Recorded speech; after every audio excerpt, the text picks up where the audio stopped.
देखो भाई, तो कल तुम लोग को बताए थे गिब्स फ्री एनर्जी। क्या बताए थे? गिब्स फ्री एनर्जी बताया गया।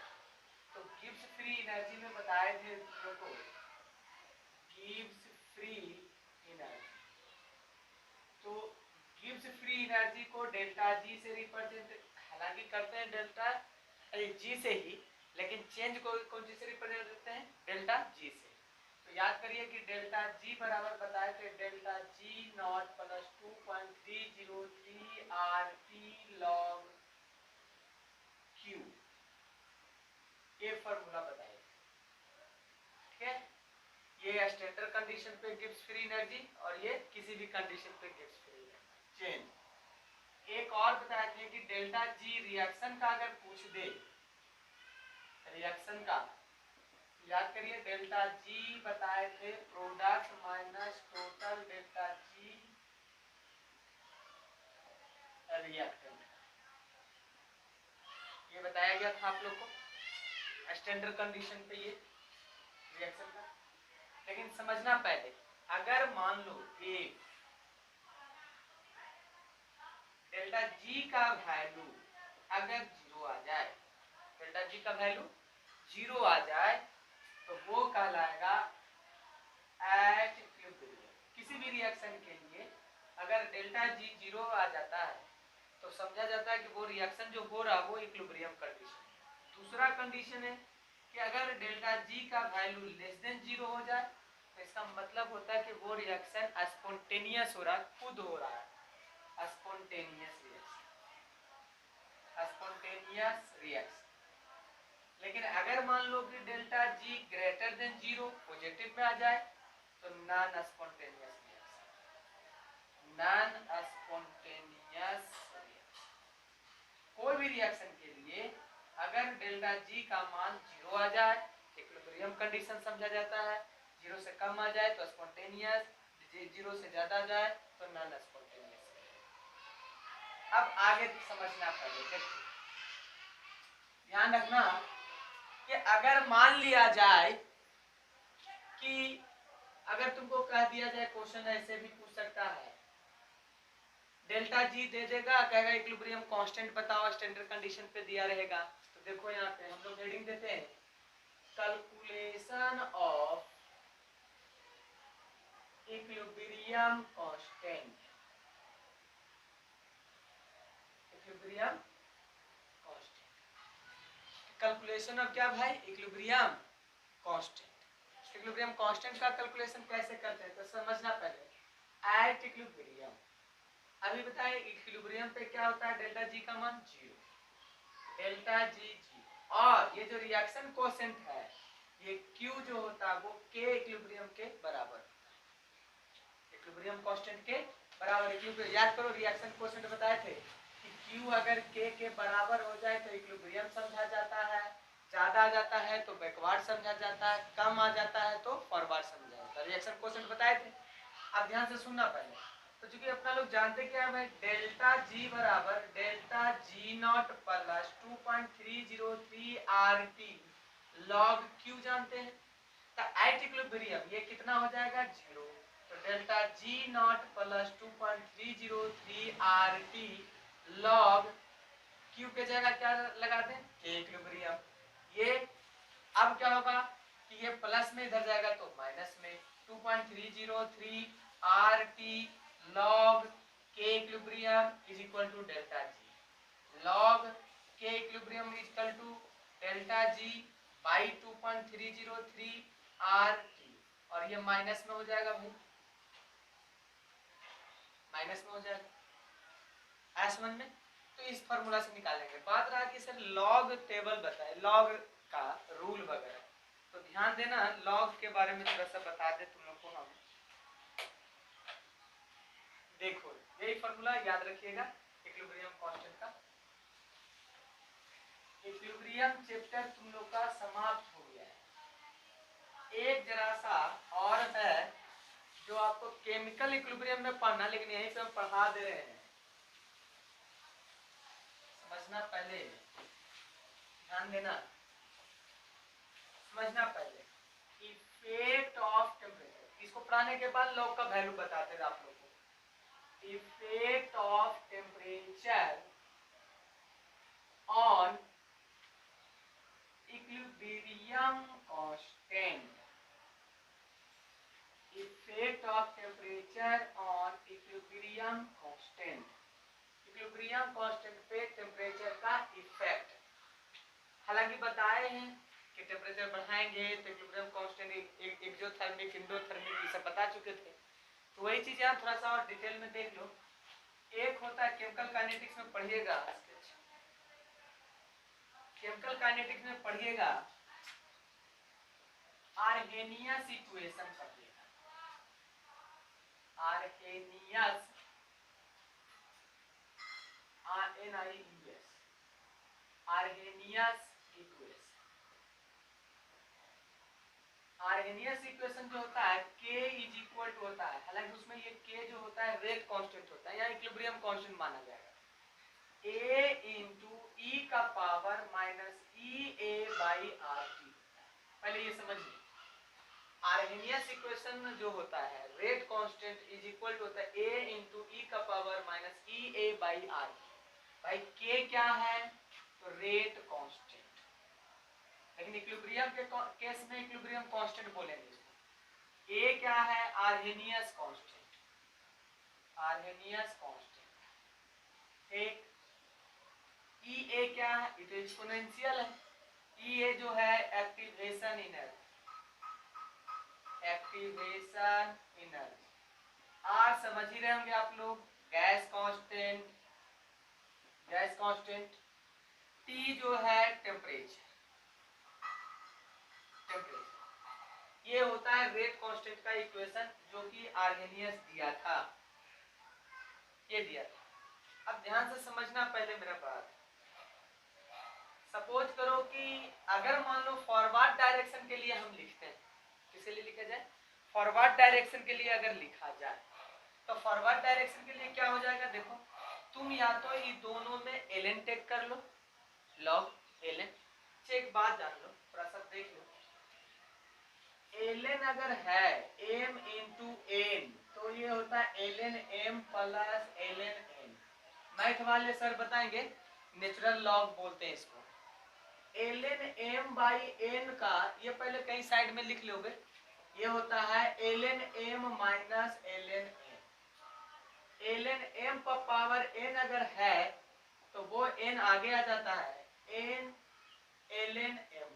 जस्ट लाइक इसी का log के टर्म में लिखोगे तो log m इंटू n वो होता है log m plus log n। log m by n होता है तो ये भी डिवाइड होगा log m minus log n, और log m पर पावर n होता है तो n आगे आ जाता है log n, पावर जो रहेगा वो आगे आ जाएगा। ये 6 फॉर्मूला है ना, ln के फॉर्म में और log के फॉर्म में। log के फॉर्म में भी वही फॉर्मूला होता है, ln के फॉर्म में भी यही अंतर है कि log का बेस 10 होता है, ln का बेस क्या होता है? e होता है। क्या एक चीज और जान लो कि अगर मान लो ln x है, मान लो सपोज करो ln 5, ln 2, ln 3, तो नेचुरल log x है, इसको log में कन्वर्ट करना हो तो 2.303 log x लिखा जाता है, log के टर्म में लिखा जाता है। जैसे एग्जाम्पल के तौर पे बोला जाए कि अगर मान लो ln 5 है तो इसको log के टर्म में लिखना है तो 2.303 इंटू log 5 हो जाएगा। अब log 5 का जो मान आएगा उसको इससे मल्टीप्लाई कर देंगे तो वो ln का आएगा। आ रहा समझ? तो पहले इसको साइड में लिख लो, है ना, अब तो जगह है भी नहीं, पहले इसको लिखिए जल्दी से, उसके बाद आपको हम बताते हैं। लिखिए जल्दी से।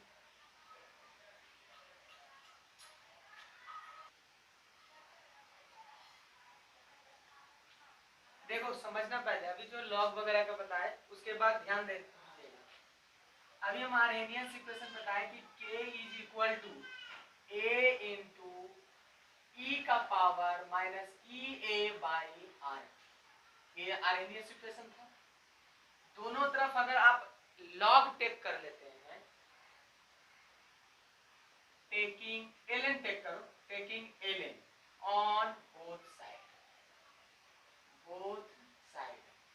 चलो भाई, ln k is equal to बोलो ln a, देखो पहले ध्यान देना, ln a इंटू ई का power E A by R T हो जाएगा, t है ये आर टी ई का पावर। अब जो ये गुना में है तो ये इसको m मान लो, इसको n मान लो, तो गुना में रहता है तो क्या होता है प्लस होता है, तो ln k is equal to ln a plus ln e का power minus E A by are.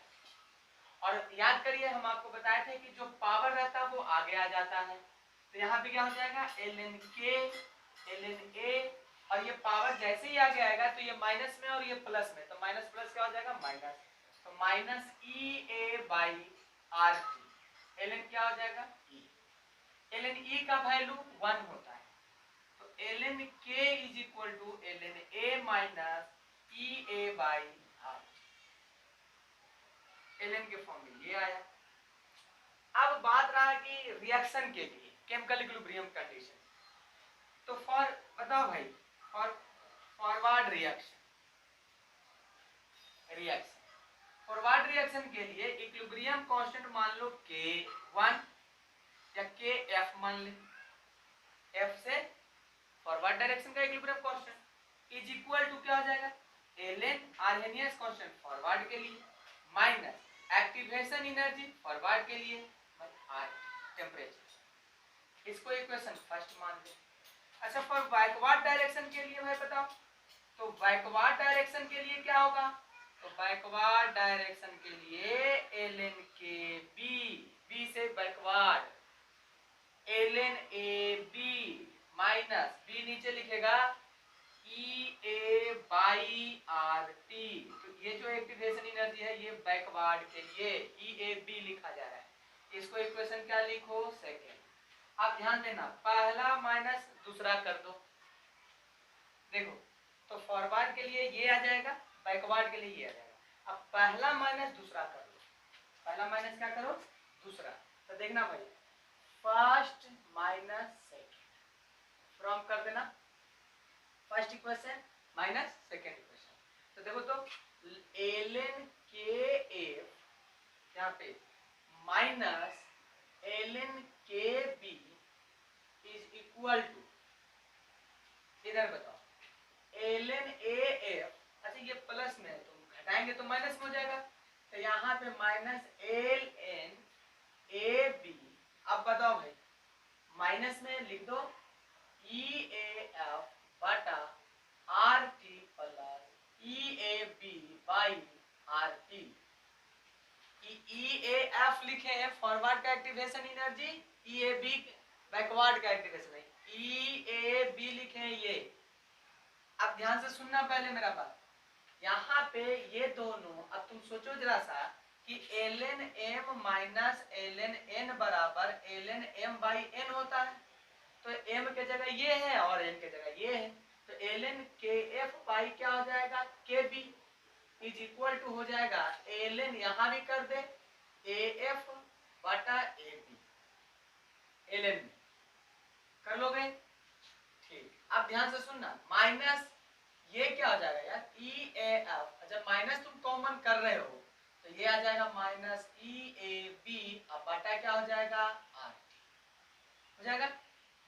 अब चूंकि जानते हैं डेल्टा एच बराबर होता है activation energy of forward minus activation energy backward, तो इतना का वैल्यू होता है डेल्टा एच, एंथैल्पी रिएक्शन का या एनर्जी चेंज जो बोलो, तो ln K F by K B is equal to ln A F by A B minus इतना का वैल्यू क्या आता है डेल्टा एच बटा आर टी,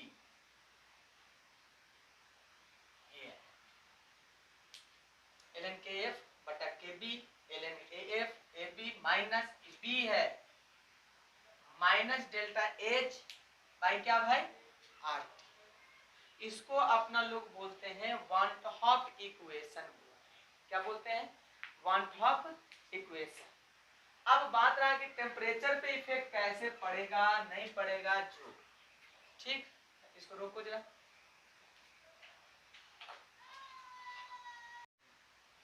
देखो भाई तो अभी लाए थे फॉर्मूला ln kf बटा kb is equal to ln af बटा ab माइनस डेल्टा h बटा r लाए। और तुम लोग शुरू में जब केमिकल इक्विलिब्रियम पढ़ाए थे तब फॉरवर्ड डायरेक्शन का कांस्टेंट और बैकवर्ड डायरेक्शन का कांस्टेंट को मिलाकर बोलते थे, मैंने का रेशियो को बोलते थे इक्विलिब्रियम कांस्टेंट। तो यहाँ पे हो जाएगा ln k equilibrium is equal to हो जाएगा ln af by ab minus delta h by r। ये फॉर्मूला हुआ, इसी को अपना लो, इसको कहो चाहे इसको कहो, हम लोग बोलते हैं one of equation. One of क्या बोलते हैं?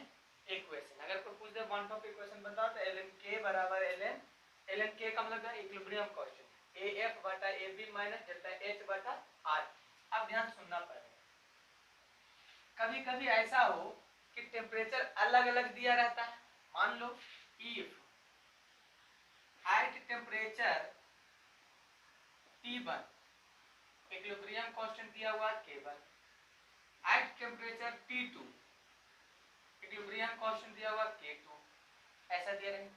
तो तुम सोचो जरा सा T1 पर निकालो इसका, तो ln K1 मानेंगे equilibrium constant is equal to ln AF बटा AB माइनस डेल्टा H बटा RT1। उसी तरह से ln K2 बराबर हो जाएगा ln AF बटा AB minus delta H by RT2 हो जाएगा, है ना। इसको इक्वेशन है, अब जो भी मानो, इसको मान लो 1, इसको मान लो 2, दूसरा में पहला घटा दे, दूसरा में क्या कर दे? पहला घटा। तो सेकेंड ऐसे मानो 2 कर दे, तो फ्रॉम इक्वेशन 2 माइनस 1 तो ln K2 minus ln K1 बराबर, जब इसमें इसको घटाओगे तो ये और ये तो कैंसिल हो जाएगा, और ये प्लस में हो जाएगा और ये माइनस में रह जाएगा। तो डायरेक्ट लिखते हैं डेल्टा H कॉमन कर लोगे, डेल्टा H बटा R कॉमन कर लोगे तो बच जाएगा 1 by T1 minus 1 by T2। अब ये क्या लिख सकते हैं अपना लोग, देखो ध्यान से समझना। फिर ये आ गया ln m minus ln n, तो माइनस में आता है तो डिवाइड होता है, तो ln K2 बटा K1 बराबर, ये फॉर्मूला आ गया डेल्टा H बटा R into 1 by T1 minus 1 by T2, ये फॉर्मूला आया। इसको लॉग के टर्म में लिखोगे तो 2.303 से मल्टीप्लाई करना पड़ेगा, 2.303 लॉग K2 बटा K1 बराबर delta H by R into 1 by T1 minus 1 by T2, तो लॉग K2 बटा K1 बराबर आ जाएगा डेल्टा H बटा 2.303 R into 1 by T1 1 by T2 minus. ये भी बॉन्ड ऑफ इक्वेशन ही है, ये केमिकल काइनेटिक्स में भी ये बताएंगे, और यहाँ भी तुमको हम बता दे रहे हैं कि ये सब फॉर्मूला, जैसे मान लो अलग अलग टेम्परेचर पे इक्विलिब्रियम कांस्टेंट दिया रहेगा, तुमको डेल्टा H निकालने के लिए बोल देगा, या डेल्टा K2 की K1 दिया रहेगा, टेम्परेचर T2 ना दिया रहेगा, T2 निकालने के लिए बोल देगा। ये सभी क्वेश्चन का यूज होता है। तो ये था टेम्परेचर का इफेक्ट किस पर भाई? टेम्परेचर का इफेक्ट था इक्विलिब्रियम कांस्टेंट पर, ठीक। और आप लोग का केमिकल इक्विलिब्रियम खत्म हो गया। बात रहा न्यूमेरिकल का, तो न्यूमेरिकल किसी संडे को बता देंगे, है ना। आज हम आयनिक इक्विलिब्रियम स्टार्ट करेंगे।